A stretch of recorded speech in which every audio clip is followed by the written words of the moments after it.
Okay, we'll start our third set of critiques with Christopher's work. And Christopher has a very familiar site here for us. It is Niagara Falls at night.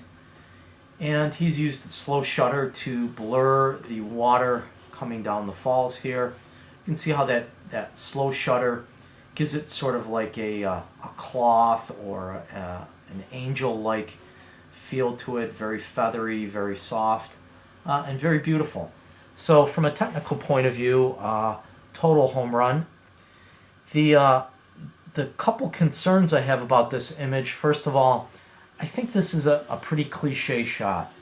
And we'll get into cliche a little bit more throughout the course of the semester, but we want to start taking images that are fresh and new and different. And if you think about it, the falls, I don't know, I think they have about 10 million visitors a year that comes to it. And even if 1% of those 10 million visitors take this kind of shot, that's still 1 million photographs every year that are taken very similar to this. So I think as an effort to kind of break cliche, I would really encourage you to try and start taking images that aren't from an obvious vantage point or from a common vantage point. So try and search and seek out different vantage point.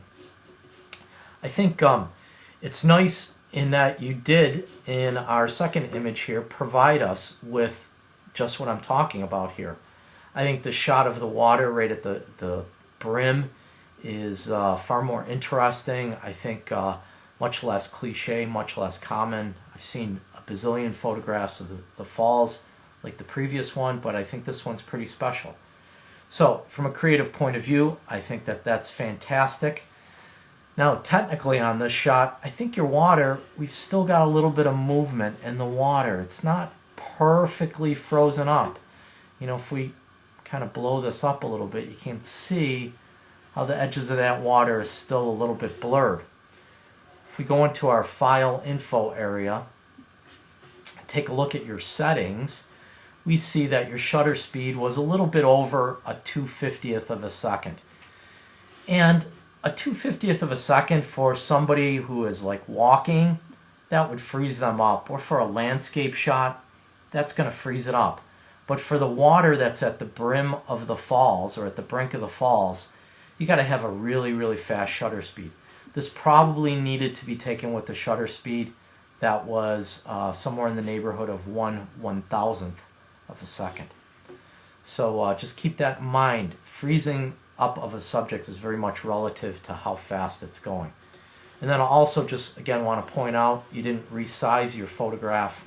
Please make sure you pay attention to all the instructions for each assignment and make sure you submit it according to the sizing specifications that I give you.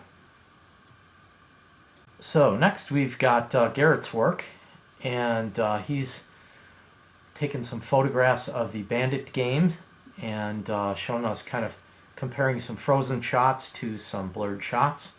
In this first shot, and actually he submitted 3 images here. We actually have another blurred shot here.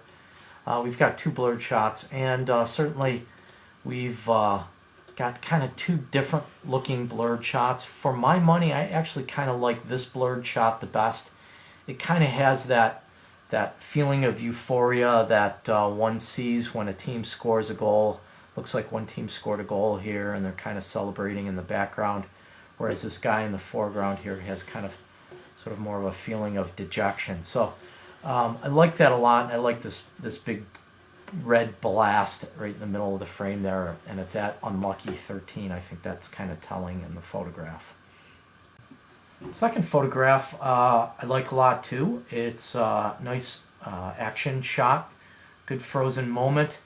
If I had any complaint just from a documentary perspective, I'd love to see the action kind of coming into the camera rather than running away. We'd like to see these players moving into the camera rather than moving away from the camera here. I think it would be a little bit more exciting. And actually kind of the real action seems to be going on down in this area here. So while excellent freezing shot, I think just kind of pay a little bit better attention to where the action is actually happening.